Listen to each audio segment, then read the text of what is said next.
cours, bien sûr, est dédié à la réfoua Shlema de Simcha Alice Bat Marie Myriam.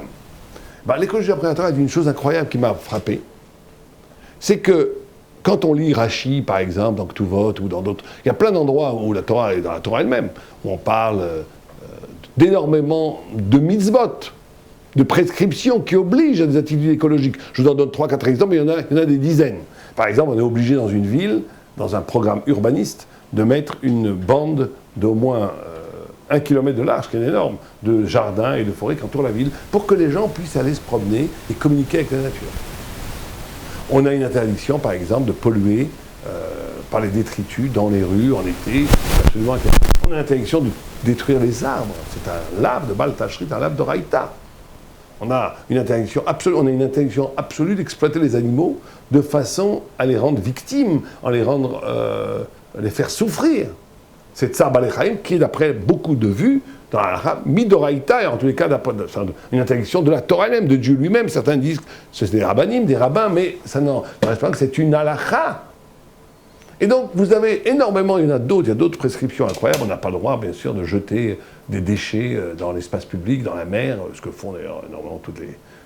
Aujourd'hui, dans l'océan, il y a un continent de plastique, par exemple, ce qui est une interdiction de la Torah. Quand les gens vont à la mer et jettent dans la mer des choses, c'est une interdiction. Parce qu'ils polluent, ils salissent l'espace public, ils n'ont pas le droit. C'est une interdiction de la Torah. Énorme, etc., etc. Mais ce qui m'intéresse, moi, au-delà de ces interdits qui font partie des prescriptions de la Torah, c'est ce que la Torah en dit. C'est en tous les cas ce que les commentateurs en disent. Ils disent une chose incroyable. Ils disent que ce n'est pas que juste un problème de responsabilité, de ne pas salir la terre que Dieu nous a donnée. C'est une question de midot. Ce qu'on appelle de midot, c'est de traits de caractère. Ça veut dire qu'un homme peut être ou un parasite, ou être un partenaire. Celui qui exploite la terre, il y a le principe de Shemitah qui est extraordinaire, que tous les 7 ans, on abandonne la terre pour que tout le monde puisse venir faire la fête et manger l'abandon d'une possession absolue de la terre. Il y a le Yovel, où tous les 50 ans, les 49 ans, selon les vues, ça revenait, on redistribuait ce que la vie avait fait perdre, le déséquilibre entre les riches et les pauvres. Il y a des concepts qui sont d'une extraordinaire modernité quant à la possibilité de trouver des solutions à la gestion du patrimoine naturel que Dieu nous a donné sur Terre. Et les sages nous disent que le problème de l'écologie, c'est un problème avant tout de midot. C'est-à-dire qu'on peut vivre sa vie comme un parasite. C'est-à-dire que, c'est quoi un parasite? C'est celui qui suce le sang ou autre chose sur un élément vivant sans du tout se soucier de cet élément vivant. Et il y a un partenaire qui dialogue avec ce qui lui donne la vie.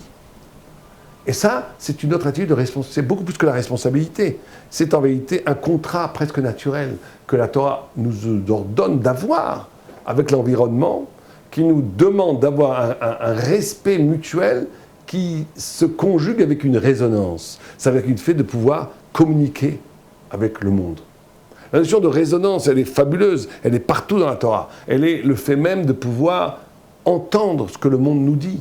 Une des grandes chutes vertigineuses de la modernité, c'est d'avoir rendu le monde neutre.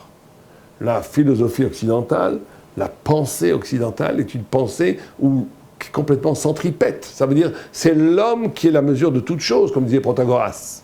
Mais en vérité, ce n'est pas comme ça. Le monde parle.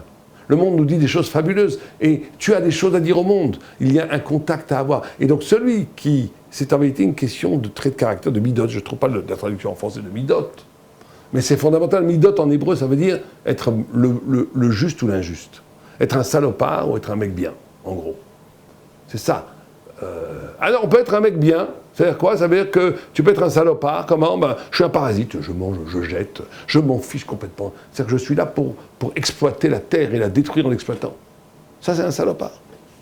Ou bien je peux être le gars bien. C'est quoi le gars bien? Je consomme, bien sûr, je jouis des fruits que Dieu m'a donnés de la terre, mais je rends. Et surtout, je communique. Je suis en symbiose avec le monde. C'est ce que nous obligent toutes les halachot de la halacha.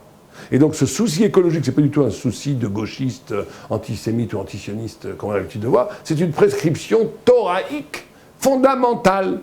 Et c'est très dommage que nous n'en soyons pas d'ailleurs les porte-drapeaux, parce que c'est un souci absolu aujourd'hui dans la modernité, et la Torah le dit depuis 3000 ans, et elle donne des solutions éthiques, spirituelles et pratiques, comment vivre une vie qui respecte l'altérité, qui respecte le patrimoine naturel, qui est vécu comme un don, et donc comme un don précieux à entretenir, comme Dieu dit, les premiers passages de la Torah, voilà le jardin, entretiens-le, cultive-le, respecte-le, aime-le, et un rapport. Et donc c'est en vérité quelque chose de très profond qui est lié à la sainteté du cœur, ou à la méchanceté du cœur.